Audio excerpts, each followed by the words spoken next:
Good afternoon, friends. Welcome to 14th and the last lecture of centrifugal pump. आज के इस lecture में basically हम इंटरव्यूज में पूछे जाने वाले इंपॉर्टेंट क्वेश्चंस डिस्कस करेंगे सेंट्रीफ्यूगल पंप से रिलेटेड.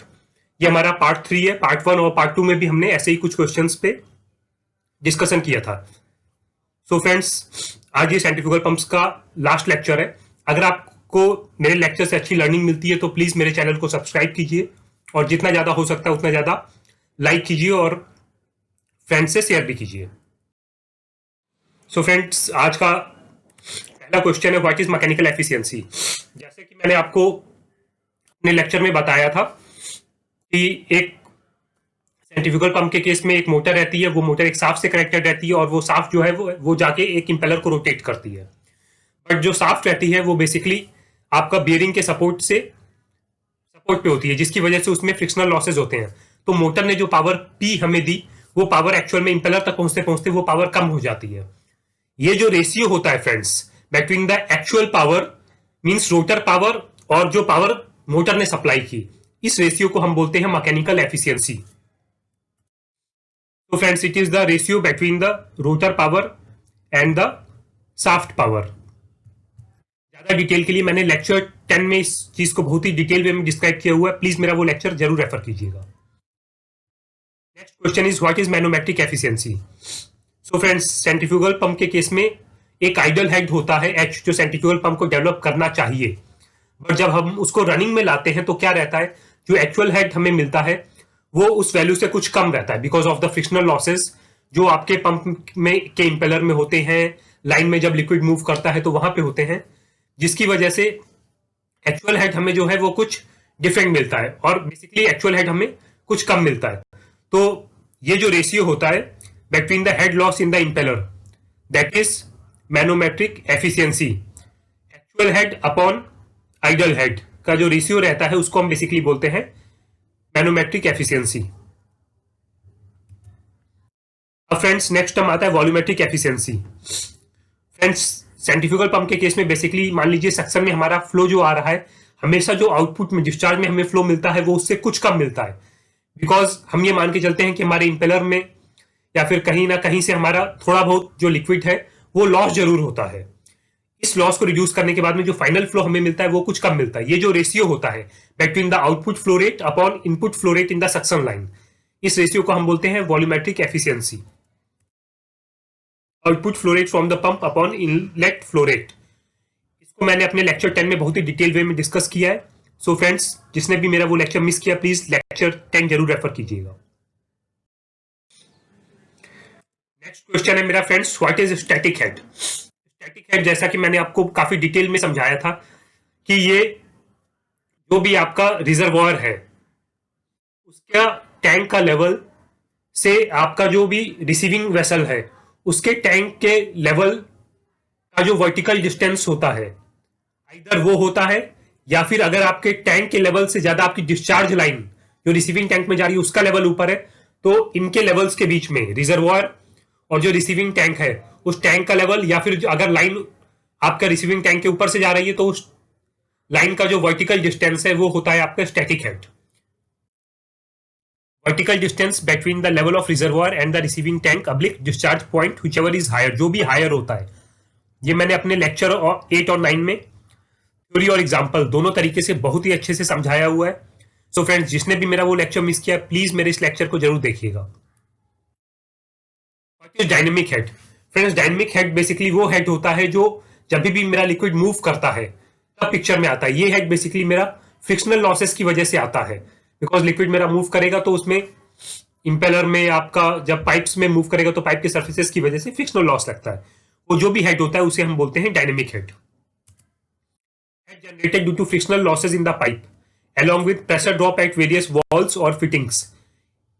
इसको मैंने लेक्चर 8 और 9 में एग्जांपल्स के साथ में काफी डिटेल में डिस्कस किया हुआ है. जिसने भी मिस किया please go through that lecture. What is the formula for dynamic head. Friend, जैसा कि मैंने आपको मेरे लेक्चर में बताया था कि डायनेमिक हेड का फॉर्मूला रहता है K into V square upon 2G, जहां पे K होता है मेरा friction coefficient, loss coefficient, V होता है वेलोसिटी और G होता है acceleration due to gravity. Friends, इसको मैंने अपने लेक्चर 8 में काफी डिटेल वे में डिस्कस किया हुआ है. H is equal to K into V square upon 2G, where K is loss coefficient, V velocity, G acceleration due to gravity. Next question है फ्रेंड्स, 1 kg प्रेशर को अगर हम हेड के टर्म्स में कन्वर्ट करते हैं तो वो नियर अबाउट कितना होता है? फ्रेंड्स ये थंब रूल है जो आप सबको याद होना चाहिए। 1 kg प्रेशर जो होता है वो अप्रोक्सीमेटली 10 मीटर हाइट के बराबर होता है। तो सॉल्यूशन इज 10 मीटर हाइट। ये मैंने आपको लेक्चर 9 में अच्छे से समझाया है। What is the formula for calculating flow rate through a pipe? Friends flow rate calculate करने का फॉर्मूला रहता है flow rate is equal to area of the pipe through which the liquid is flowing into velocity at which the liquid is flowing। दोबारा सुनिए, flow rate होता है area into velocity. Area की unit metre square, velocity की unit metre पर second. तो जो मेरे को फ्लो रेट आएगा वो आएगा मीटर क्यूब पर सेकंड में। Q is equal to A into V, where A is the area and V is the velocity। ये मैंने अपने लेक्चर 9 में काफी डिटेल वे में डिस्कस किया है। What is the formula used for head calculation? Friends ये मैंने आपको अपने लेक्चर में बताया था। H is equal to H static plus H dynamic plus delta P of the reservoir and the receiving tank। H total is equal to H static plus H dynamic plus pressure at receiving tank minus pressure at reservoir। ये मैंने lecture 8 और 9 में काफी detail वे में discuss किया हुआ। So friends जिसने भी मेरा वो लेक्चर मिस किया है प्लीज मेरे उस लेक्चर को जरूर रेफर कीजिएगा। फुल फॉर्म ऑफ वीएफडी, ये friends I think most of the लोगों को पता होगा, जिसे नहीं पता उसके लिए बता देता हूं। Variable frequency drive.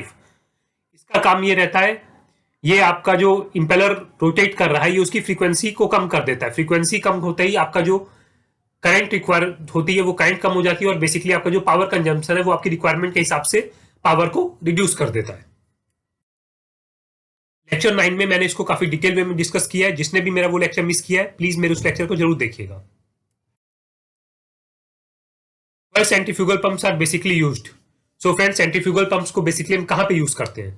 फ्रेंड्स याद रखिए, जहां पे भी मेरा आपका ज्यादा फ्लो की जरूरत होती है और आपका विस्कोसिटी कम होती है वहां पे बेसिकली हम सेंट्रीफ्यूगल पंप्स को यूज करते हैं। Clean fluids having low viscosity में हम सेंट्रीफ्यूगल पंप्स को यूज करते हैं। ये लेक्चर 11 में मैंने डिटेल वे में डिस्कस किया हुआ है। जिसने भी मिस किया है मेरा वो लेक्चर जरूर रेफर कीजिएगा। Which type of pumps are used for high viscous fluids? Highly viscous fluids को ट्रांसफर करने के लिए हम कौन से पंप को यूज करते हैं? फ्रेंड्स हाईली विस्कस फ्लूइड्स को ट्रांसफर करने के लिए कभी भी सेंट्रीफ्यूगल पंप का यूज नहीं किया जाता है, क्योंकि सेंट्रीफ्यूगल पंप की एफिशिएंसी बहुत ही बुरी तरीके से ड्रॉप होती है हाई विस्कस फ्लूइड्स के केस में। तो हाई विस्कस फ्लूइड्स के केस में हम हमेशा जो यूज करते हैं वो हमारा पॉजिटिव डिस्प्लेसमेंट पंप होता है।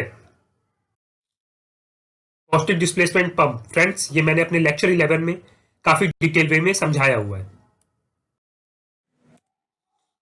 What is the difference between head and pressure in terms of pump? अगर हम एक पंप से रिलेटेड बात करते हैं तो हेड और पंप में बेसिकली क्या डिफरेंस होता है?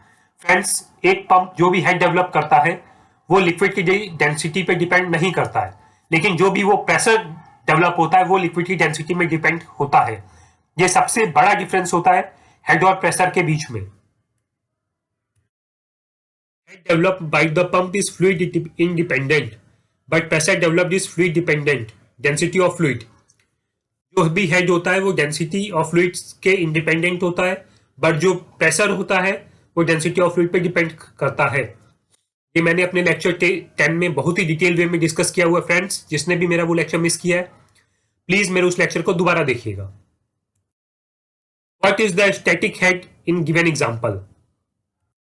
अगर मैं इस एग्जांपल की बात करता हूं तो मेरा जो स्टैटिक हेड है वो क्या होगा? फ्रेंड्स मैक्सिमम लोगों का जो आंसर होगा वो ये होगा कि बॉटम टैंक का जो लेवल है और जहां पे मेरा डिस्चार्ज हो रहा है पाइप से उसका लेवल। नो फ्रेंड्स ये आंसर बिल्कुल गलत है, क्योंकि मैंने आपको अच्छे से समझाया था कि आपके डिस्चार्ज टैंक के का लेवल या फिर डिस्चार्ज लाइन का लेवल जो भी आपका हाईएस्ट होगा, आपका वो जो डिफरेंस होता है वो बेसिकली आपका स्टैटिक हेड होता है। सो फ्रेंड्स इस केस में जो मेरी ये लाइन 2 दिखा रही है ये बेसिकली मेरा स्टैटिक हेड होगा। सो फ्रेंड्स दोबारा समझिए, यहां पे जो मेरा पॉइंट 1 है ये मेरा स्टैटिक हेड नहीं है, क्योंकि जो मेरी डिस्चार्ज लाइन है उसका लेवल रिजर्वॉयर की वाटर लेवल से ऊपर है।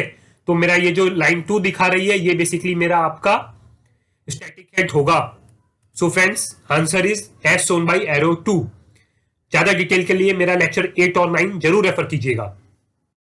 तो फ्रेंड्स, होप आपको सेंट्रीफ्यूगल पंप के सारे कॉन्सेप्ट्स क्लियर हो गए होंगे। बट इवन आपको किसी भी तरीके का कोई भी डाउट रहता है तो प्लीज मेरे लेक्चर्स को दोबारा देखिए, और अगर फिर भी नहीं क्लियर होता है तो प्लीज कमेंट कीजिए, आपके सारे के सारे डाउट्स को मैं क्लियर करूंगा। फ्रेंड्स, होप आपको सेंट्रीफ्यूगल पंप्स अच्छे से क्लियर हो गया होगा। अगर आपको मेरे लेक्चर से अच्छी लर्निंग मिलती है तो प्लीज मेरे चैनल को सब्सक्राइब जरूर कीजिए, और जितना ज्यादा हो सकता है उतना ज्यादा अपने फ्रेंड्स से शेयर कीजिए और चैनल को लाइक कीजिए। Till then, good bye, have a nice time. कल हम मिलेंगे नए लेक्चर के साथ में on positive displacement pumps. Thanks.